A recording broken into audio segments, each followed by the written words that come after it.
Constitution day ಬಗ್ಗೆ discussion debate ಆಗಬೇಕು ಅಂತ. ಆ್ಯಸ್ ಪರ್ ಡೆಮಾಕ್ರಸಿ ಒಂದು ಹೆಲ್ದಿ ಡಿಬೇಟ್ ಆಗಲಿ ಕಾನ್ಸ್ಟಿಟ್ಯೂಷನ್ ಬಗ್ಗೆ ಅಂತ ಸ್ಪೀಕರ್ ಅವರಿಗೆ ಮನವಿ ಮಾಡಿದಾಗ ಆಯಿತು ಅಂತ ಹೇಳಿ ಲೋಕಸಭೆಯಲ್ಲಿ ಶನಿವಾರ ಭಾನುವಾರ, ಆಮೇಲೆ ರಾಜ್ಯಸಭೆಯಲ್ಲಿ ಸೋಮವಾರ ಮಂಗಳವಾರ ಅವತ್ತಿನ ದಿನ ಚರ್ಚೆಗೆ ಒಂದು ಟೈಮ್ ಪೀರಿಯಡ್ ಕೊಟ್ಟರು. ಎಲ್ಲ ಪಕ್ಷದವರು ಚರ್ಚೆ ಮಾಡ್ಬೋದು ಅಂತ.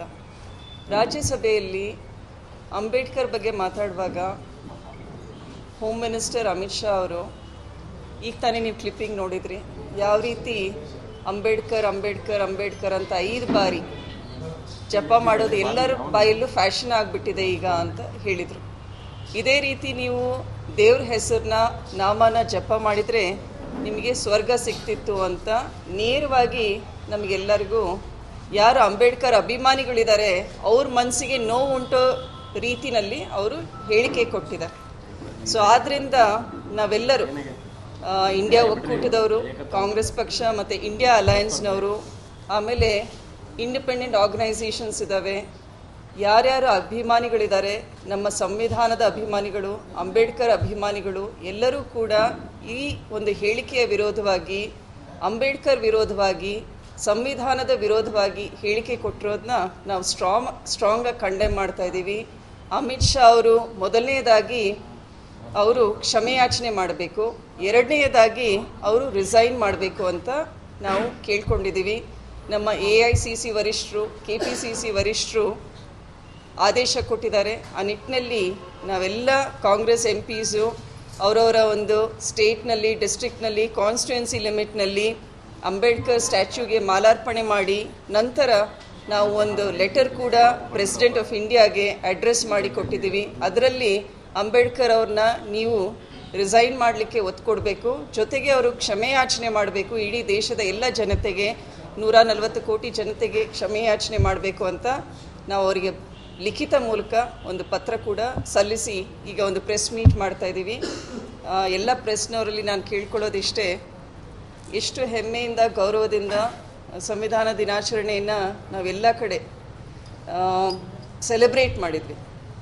V know the principles which are embedded in our constitution. ನಮಗೆ ಯಾವ ರೀತಿ ಎಲ್ಲರಿಗೂ ಸಮಾನವಾದ ಹಕ್ಕು ಕೊಟ್ಟಿದೆ.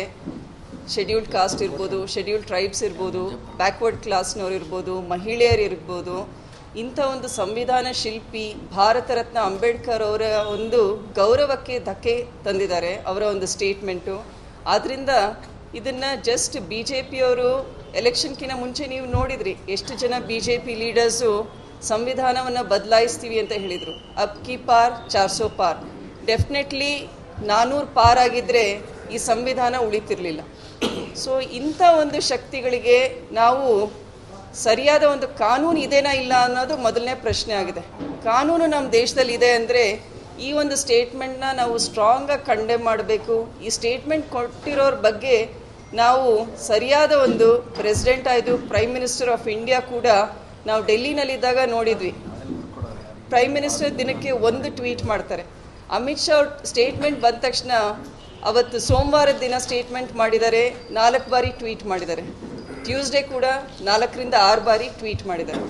ಸೊ ಈ ಒಂದು ನೋಡಿದರೆ 3 ವಾರ ಚಳಿಗಾಲದ ಅಧಿವೇಶನ ನಡೀತು. ಡೇ 1ಇಂದ ಕಾಂಗ್ರೆಸ್ ಪಕ್ಷದವ್ರು ನಾವೆಲ್ಲರೂ ಏನು ಅದಾನಿ ಬಗ್ಗೆ ನಮಗೆ ಒಂದು ಸ್ವಲ್ಪ ಟೈಮ್ ಕೊಡಿ ಚರ್ಚೆ ಮಾಡಲಿಕ್ಕೆ ಅಂತ ನಾವು ಟೈಮ್ ಕೇಳಿದ್ವಿ ಸ್ಪೀಕರ್ ಅವರಿಗೆ. ಪ್ರತಿದಿನ ಕೂಡ ನಾವು ಅದಾನಿ ಬಗ್ಗೆ ಮಕರ್ ದ್ವಾರ್ ಪಾರ್ಲಿಮೆಂಟ್ ಹೊರಗಡೆ ಮಕರ್ ದ್ವಾರಲ್ಲಿ ಪ್ರೊಟೆಸ್ಟ್ ಮಾಡ್ಕೊಳ್ತಾ ಬಂದ್ವಿ. ಒಂದು ಯುನೀಕ್ ವೇನಲ್ಲಿ ಒಂದಿನ ಮಾಸ್ಕ್ ಹಾಕ್ಕೊಂಡ್ವಿ, ಒಂದಿನ ಬ್ಯಾಗ್ ಹಾಕ್ಕೊಂಡ್ವಿ, ಇನ್ನೊಂದು ದಿನ ಪೋಸ್ಟರ್ಸ್ ಇಟ್ಕೊಂಡು ಪ್ರತಿಭಟನೆ ಮಾಡಿದ್ವಿ. ಪ್ರತಿದಿನ ನಮ್ಮದು ಪ್ರತಿಭಟನೆ ಯಾವ ರೀತಿ ಇತ್ತು. ಅಮಿತ್ ಶಾ ಅವರು ಸ್ಟೇಟ್ಮೆಂಟ್ ಕೊಟ್ಟ ಮೇಲೆ ಸೋಮವಾರ ಸ್ಟೇಟ್ಮೆಂಟ್ ಕೊಟ್ಟಿದ್ದಾರೆ, ಮಂಗಳವಾರ BJP ಅವರು ಸ್ಟಿಕ್ಸ್ ಇಟ್ಕೊಂಡು ಬ್ಯಾನರ್ ಇಟ್ಕೊಂಡು ಪ್ರತಿಭಟನೆ ಮಾಡಿದ್ದಾರೆ. ಸ್ಟಿಕ್ಸ್ನ ಯಾಕೆ ಅಲೌ ಮಾಡಿದ್ರು ಅನ್ನೋದು ನಮಗೆ ಗೊತ್ತಾಗಲಿಲ್ಲ. ಸೊ ಒಂದು parliament where they should be highest rules, law abiding citizens ಆಗಿ ನಾವು ಅಲ್ಲಿ ರೆಪ್ರೆಸೆಂಟ್ ಮಾಡ್ತಾ ಇದ್ದೀವಿ. Elected people, we are the representations of the public and we should be law abiding.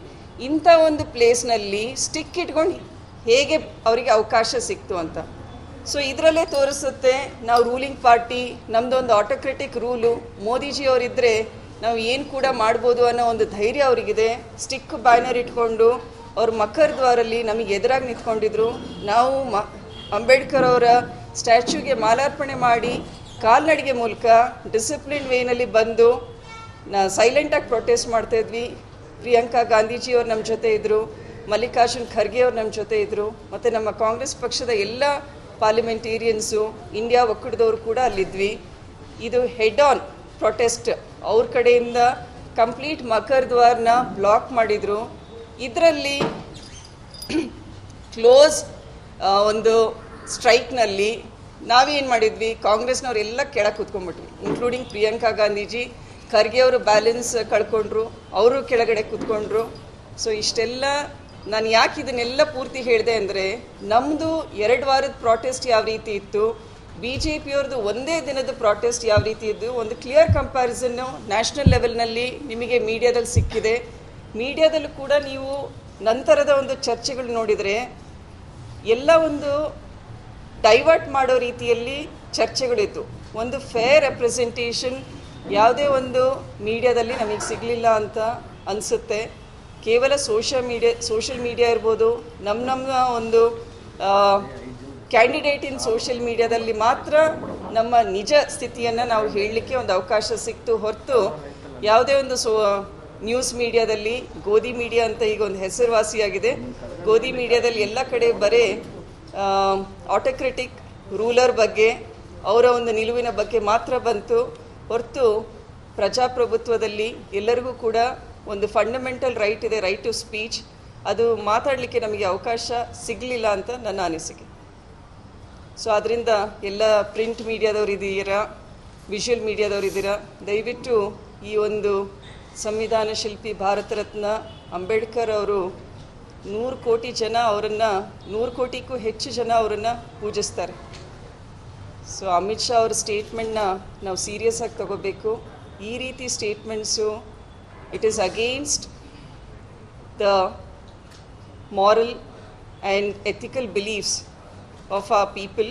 So ಅದರಿಂದ ಇದನ್ನು ನಮ್ಮ ಪ್ರೆಸಿಡೆಂಟ್ ಅವರು, ಪ್ರೈಮ್ ಮಿನಿಸ್ಟರ್ ಅವರು ಕೂಡ ಇದನ್ನು ಸೀರಿಯಸ್ ಆಗಿ ತಗೊಂಡು ಅಮಿತ್ ಶಾ ಅವ್ರ ಬಗ್ಗೆ ಒಂದು ಸ್ಟ್ರಾಂಗ್ ನಿಲುವು ತಗೋಬೇಕು. ಆ ಸ್ಟ್ರಾಂಗ್ ನಿಲುವು ಏನು ಅಂದರೆ ಅವ್ರದ್ದು ಒಂದು ಸಸ್ಪೆನ್ಷನ್ ಅಂತ ನಮ್ಮ ಒಂದು ಸ್ಟ್ಯಾಂಡ್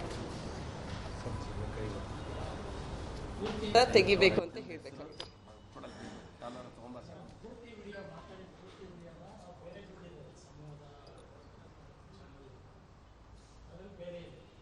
ಬೇರೆ ಏನೂ ಇಲ್ಲ. ಈಗ ಇದು ಎಕ್ಸಾಕ್ಟ್ ವರ್ಷನ್ ರೀ. ಇದು ಅವ್ರು ಹೇಳಿರೋದು ನಿಜ ತಾನೆ.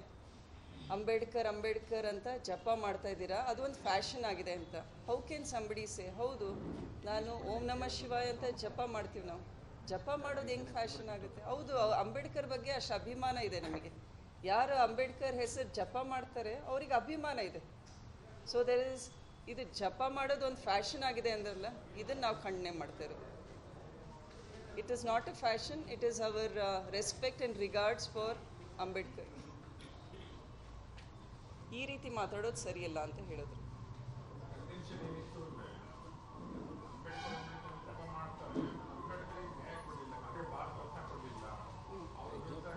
ಕರ್ನಾಟಕದಲ್ಲೂ ಸುಮಾರು ಜನ MPs ನೋಡಿದ್ದೀವಿ, ಕೇಳಿದ್ದೀವಿ ಯಾವ ರೀತಿ ಅವರು ಸಂವಿಧಾನವನ್ನು ಬದಲಾಯಿಸಬೇಕು ಅನ್ನೋ ಇದು. 1 ನೇಷನ್ 1 ಎಲೆಕ್ಷನ್. ಈಗ ಇದನ್ನು ತೊಗೊಂಡ್ರೆ ಒಂದು ಎಕ್ಸಾಂಪಲ್, ನಾವು ಹೇಳೋದು ಒಂದು ಫೆಡ್ರಲ್ ಸಿಸ್ಟಮ್ ಆಫ್ ಗವರ್ನೆನ್ಸ್ ಇದೆ ಅಂತ. ಸ್ಟೇಟ್ ಪಾಲಿಟಿಕ್ಸು ಆಮೇಲೆ ನ್ಯಾಷನಲ್ ಪಾಲಿಟಿಕ್ಸು. ಸ್ಟೇಟ್ ಎಲೆಕ್ಷನ್ನಲ್ಲೇ ಬೇರೆ ಇಶ್ಯೂಸ್ ಇರುತ್ತೆ, ನ್ಯಾಷನಲ್ ಇಶ್ಯೂಸೇ ಬೇರೆ ಇರುತ್ತೆ. ಸೊ